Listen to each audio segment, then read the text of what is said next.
As you own, manage, and operate your company, you want to succeed and grow. It's not just a goal, it's really a necessity for survival. It's competitive out there. However, despite the best intentions and hard work, many businesses stagnate. What's the issue? Well, it's not that they don't try various business strategies. People try. The problem is that they often do them wrong. And while those may be hard words to swallow, they do ring true for many.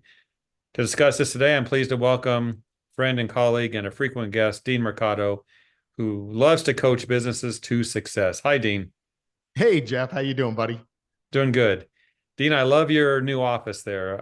Thank you. Beautiful location. Where are you Right. at nowadays? It's in Greenville, downtown Greenville, South Carolina. Yeah. I Yeah, want nice people change.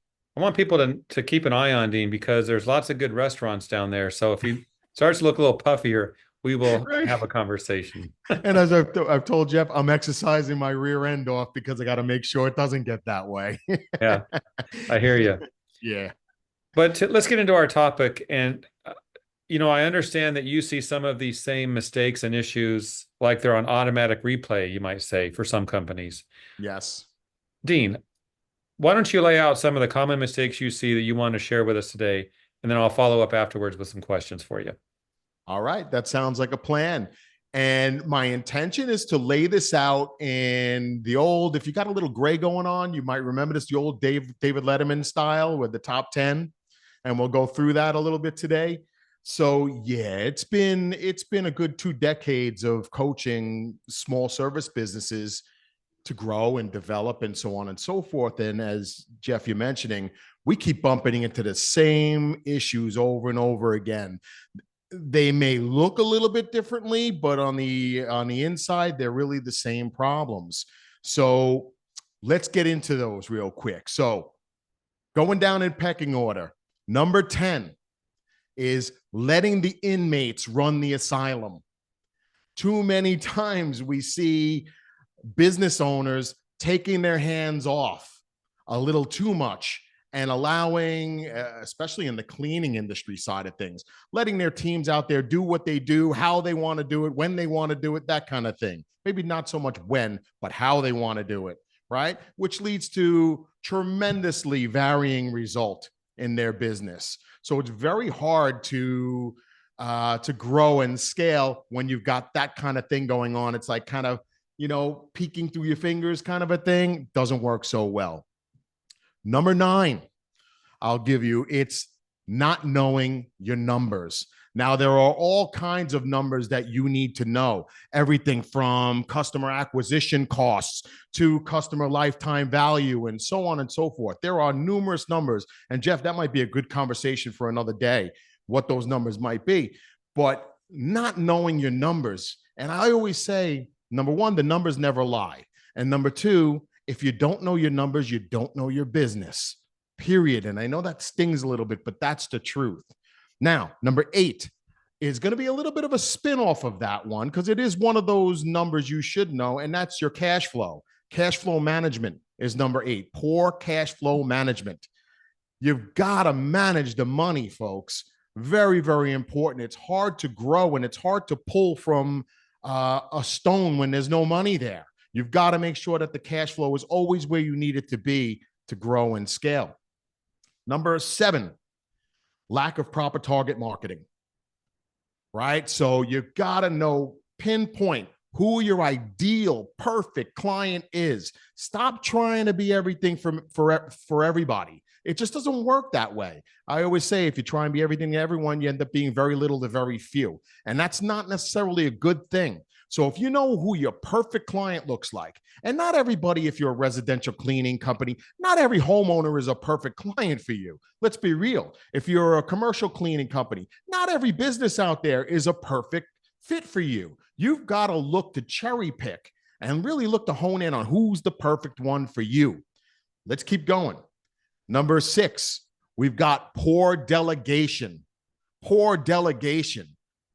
Look, folks, you've got to become a rock star delegator if you really truly want to grow something beyond yourself. Because at the end of the day, if you can't delegate well, guess who gets stuck doing it? You do, right? So poor delegation hits the list. Number 5 is a big one that's near and dear to my heart, which is lack of automation. Lack of automation in today's day and age. If you're not tapping into the wonderful benefits of automating certain processes and tasks and all of those mundane things that you have to end up doing manually in your business, you're really missing out on the boat here. The intention is you've got to look for ways to get leverage on your business, and automation is one of the biggest ways to do that, right? And it's a heck of a lot cheaper than delegation. Trust me on that one. Then we got number 4. We've got lack of systems, and you've heard me talk about lack of systems before. So critically important. If you don't define your systems, a lot of times others are defining them for you. Let's put it that way first. And you've got to make sure that your systems are repeatable. So you can't automate well and you can't delegate well if you have a moving target of a system. So your systems and your processes need to be top-notch, first class, best in case, so on and so forth. It's worth putting the effort toward. Otherwise, you end up stagnating in growth big time when you don't have systems that are scalable. Very important, right? Number 3, when you let the day-to-day grind consume your focus, right? You get caught up in the now all the time, where it's like everything's on fire all the time. And you can't operate like that. You have to take time to make sure you're giving that energy toward strategically planning. What's next? What do we plan to do? Where do we want to be in a year? That kind of thing. So if you're allowing yourself so where that everything in your world is an urgent fire that you need to put out, you need to recognize that's a telltale sign that something's really wrong with what you got going on. So make sure you're dealing with that. Number 2 is we're getting closer to the holy grail here. Number 2 is the lack of vision, the lack of providing a proper vision for your company. You need to point the direction. This is where we're going, folks. Here's why. Here's how you fit in. This is what we intend to be and do in the world that we're creating here. So if you're not thinking through your purpose statement and your mission and your core values, you're really missing something. And we had a recent episode on that, Jeff, where we did talk about that a lot. I can't tell you how important it is. It's if you don't know where you're going, the problem is you might just end up there, wherever there is. And that might not be where you were thinking about you were going to go. So not a good thing for business. And the number one that I see breakdown in business out there right now is the lack of personal development from the leadership team of the company. Today's day and age, there is no excuse. You all listening to this, most of you, if probably belong to the ISSA. If you're not taking advantage of all of the training and development that they're putting in front of you, laying out in front of you, what are you doing? What are you doing at that point? Because your business will only grow to the degree that you do. And I'm going to say that again. Your business will only grow to the degree that you do. I've been consuming personal development stuff for decades, right? I'm the guy who's read over 1,000 books easily by this time in my life.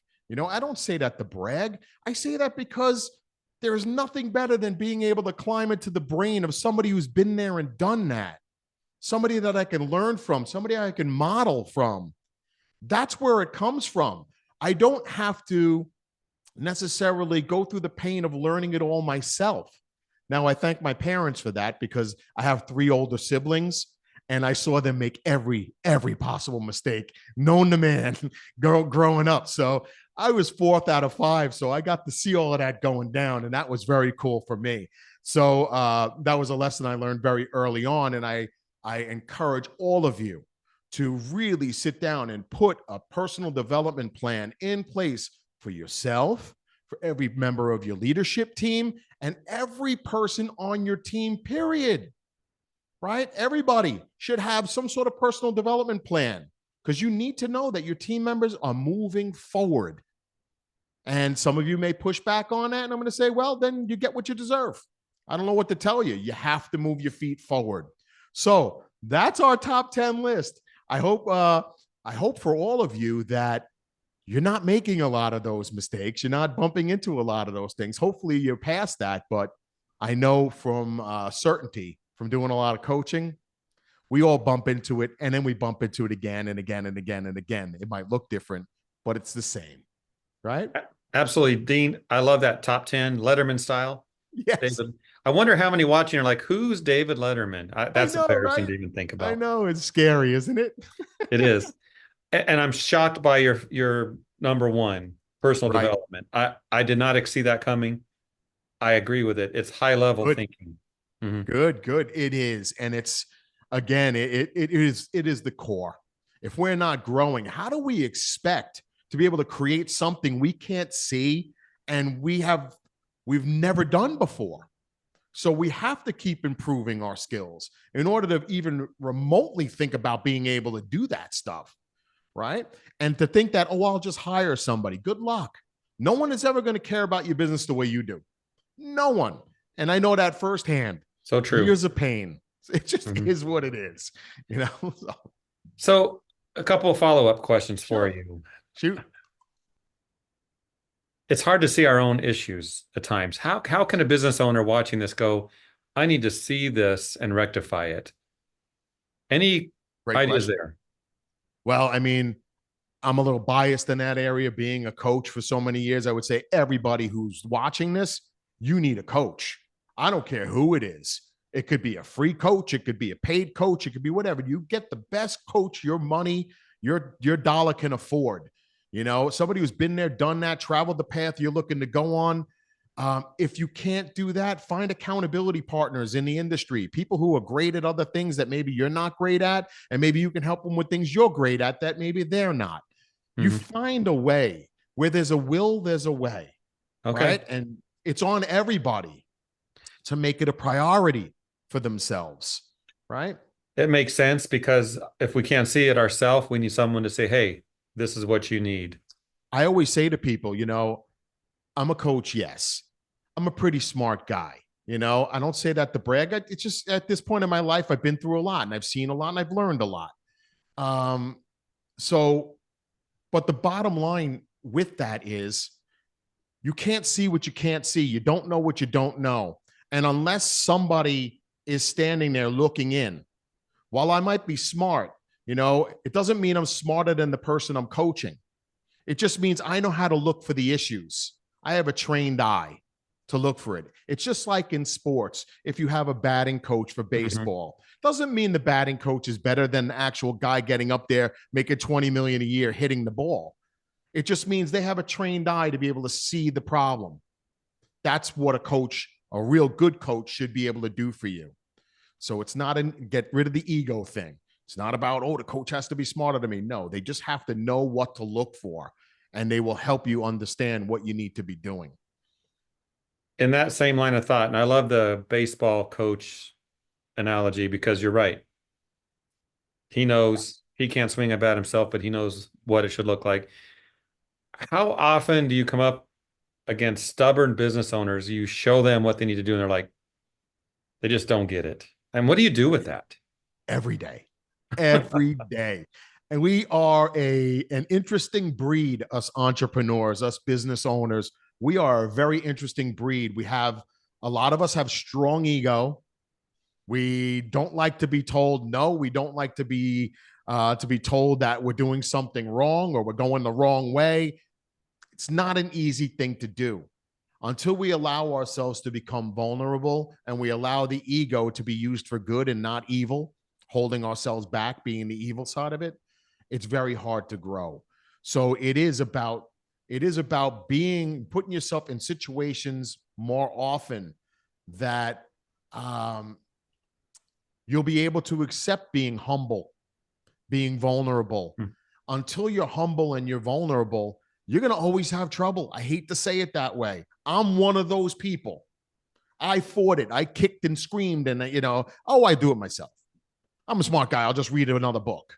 You know, I know from my own learning, from my own experiences, that we didn't start growing until I started getting coaching. And that got me out of my own way. I was that guy saying, oh, well, I could run all three of these businesses at the same time, no problem. And then I was wondering why they're all doing this and they're not going where I want them to go. And I'm just getting frustrated. And you start blaming everything else but yourself. And this is why I say personal development is so important. And coaching is part of that.